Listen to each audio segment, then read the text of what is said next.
My little Indy, my little Indy. My little Indy. I used to wonder what drama could be, until it shared its logo with me. Toxic artist rising scum, drama queens riding in a filthy scrum. Stations at war, it's a real treat, and autism makes the call complete. My little Indy, did you know you are my very worst thing?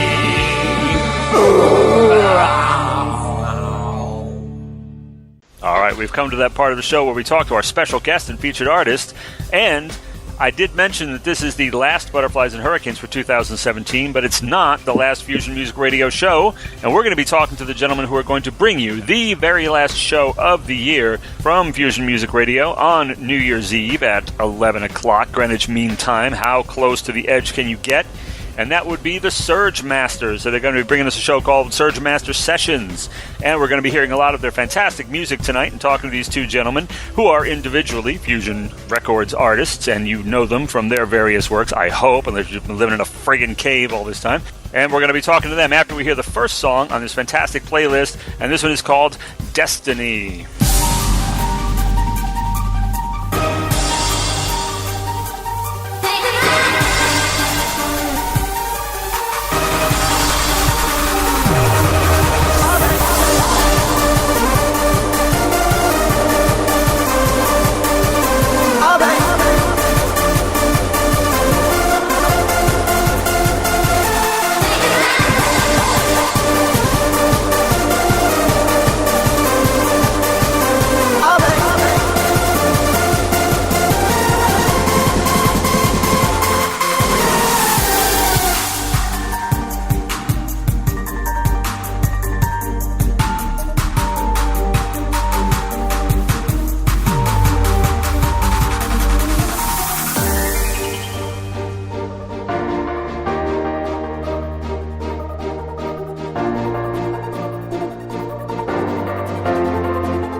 And that was Destiny by the Surgemasters, the presumed title of the forthcoming EP by Surgemasters.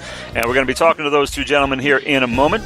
And for those of you who don't know, who have been in utter artistic darkness, Anton, or Octane Anton as he's known on Facebook, of Project Octane and also DJ Octane, is from England, and Zach Whitworth is from the United States, and he's also the son of Kim Groff of the Kindred, and also co-host of Butterflies and Hurricanes.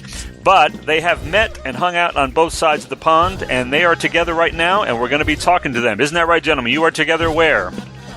We are in Mount Airy, NC. Mount Airy, North Carolina. North Carolina, so they're on our side of the pond here, so that means neither one of us is falling asleep at the mic here, and I'm glad to hear that. So let's welcome these gentlemen, the Surgemasters. Yes, boy, we got 6 hands this time. Let's hear it.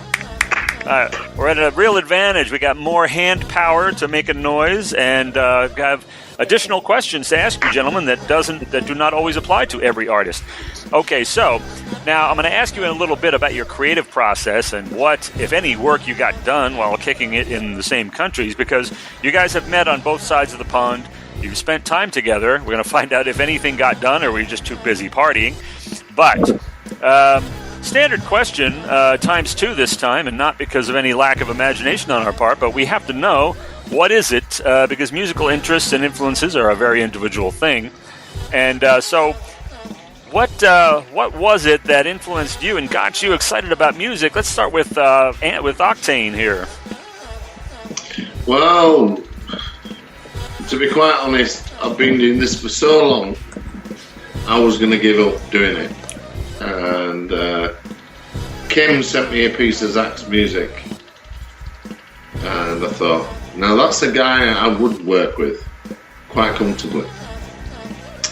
The next thing, Zach's on the label, we meet up, and the first time was absolutely hilarious and funny, and it's quite serious, but that's it. And then we decided then from that day that me and him were going to form a band. We didn't know what the name was going to be, and that was on when I came over here, we decided on the name.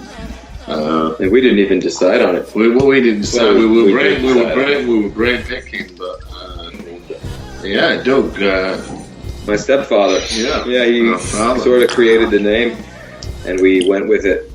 You know, the good thing about this when you look back, this is the 5th time we've been around one another now. So the first time I went to England, of course, and we did party a lot that time. We party a lot every time, but we partied a lot that time and sort of bonded friendship-wise, which of course is a pretty important thing when it comes to working together musically. And we ensured that we were trustworthy people and good friends and all that. You know, we probably knew it before that, but that sort of sealed the deal. And then Anton came out here, and I went back out there, and Anton's back out here. And this time we are truly at work. We've always done a bit of work, but we've done it sort of remotely. We've done it separately in our different countries. Yeah, we just, majority of the time Zach could be working on a piece, and he'll send me the demo, and I'll just sit back and listen to it. And then within 45 minutes, he's got that mastered, and he'll work on it a bit more and alter it, and then he'll send me another one, and I'll master that. And then he'll send me the third one and go, oh, gee, no, I ain't mastering it again, I'm going to do it all of that. That bastard, yeah. And that's about it, really. The stuff that we do is, I've been working in this industry, on this side of the industry for some time now, and I think what we've got and what we're going to release is what it is on the tin. It's not electronic dance music, it's classical electronic dance music. That's exactly the point, and I mentioned that in the review that I wrote for this record because I was so impressed with it. That's what I wanted to ask you about, is what each of you individually, your influences as far as what your early favorites, the music that you liked growing up and everything. What was, because each of you is probably bringing something different to this. I know with Zach, I know there's definitely a strong classical pull there, but Anton, what were some of your early favorite acts, even if they don't sound like Project Octane music? What were some of the acts that really got you excited into music? Well, the first ever single, vinyl I bought was "Message in a Bottle" by The Police. That's the first one I bought, but the first actual single vinyl piece of music I was given from my record player was The Cars, and the track was called "Shake It Up." Oh, and I love nice. the beat because it's and my little mini punk band we had in the late 80s, early 90s, we used their drum beat, tempo and riff and hook lines from Shake It Up the Cars, but it was a bit more violent. Oh, yeah. It was kind of a paraphrase of that, yeah. You see, I started DJing. I was quite a rebellious child, but I started DJing when I was very, very young because I've always looked older than what I actually look at that time. Because you're what? You're 15, 16? Yeah, when I was 12, I looked 18, 19. When I was 14, I looked like I was in my 20s. And now that I'm in my numbers now, I look double it.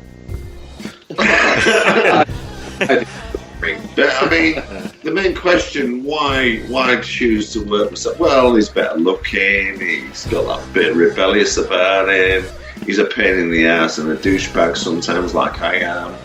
And we like the same things. We are chalk and cheese, and I don't class him as my friend first. He's my brother, and he's my best friend. So I completely agree with that as well. Yeah, my friend. So it was. I have to stop because I'm going to go emotional, man. So you were kind of into rock and punk and just basically conventional music. And Zach, though, you don't run into a lot of people in our circles that really even are that familiar with classical music at all, much less having been trained in it and much less having played it. And it was a rare thing talking to my friend Annika Speller, Bo Jess, recently, where she, that was her background. Her father was, both her parents were classical musicians, and she was classically trained. And that's not something you come across very often. But Zach, in your case, classical music is definitely part of your musical experience. So tell us about a little bit about that. Yeah.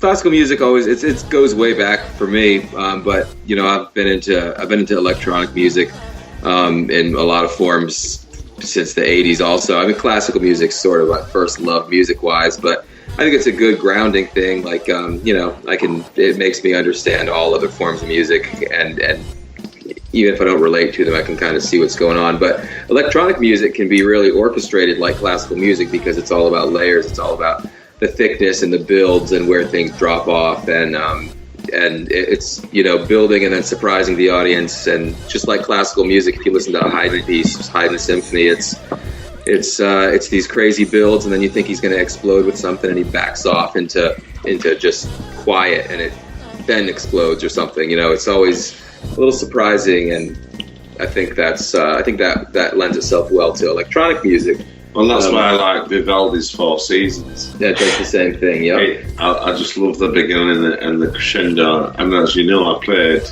with Jean-Michel Jarre. Yep. Doing that as a cover, electronic cover, and it was synthesizer bass guitar. It was great. So you have that too. You're bringing that because that's very evident on the Surgemasters record that people are going to be hearing. There is a definite classical music influence. So some of it is coming from both of you, and that's good to know. Where do you hear classical music in it, though? I was wondering, actually, myself. Well, doing a reworking of Pachelbel's Canon in D, for example. Oh, yeah, that one. Yeah. Forgot about that. Doesn't even have a beat. I mean, that's one of those things. That's a Beethoven kind of move. I mean, Beethoven would be like, you know what? You're supposed to start the symphony with the fast movement. I'm going to start out slow. I'm going to start out the one with the piano. I'm going to start out with the piano. Forget the cadenza later on. I'm going to start with the piano. And I love that about to me, classical music is the reason that rock even is. I mean, the things that rock does, the changes, the drama, the passion, I think all of that is based in classical. I don't think we'd have we'd basically have a bunch of blues, I think, if it weren't for the classical influence. Whether the average rock fan just totally eschews classical music or not, it's there. If you listen to Camille Saint-Saëns' Fantasy for harp and violin, 1907, he pretty much invented the electric guitar solo that we know today. If you picture the harp... Yeah, I mean, if you picture the harp as the band playing the chord progression, descending chord progression over and over, and the violin starts out and builds and is playing this screaming solo as if it were an electric guitar, I mean, that's basically where it all came from. I mean, so, and I'm not surprised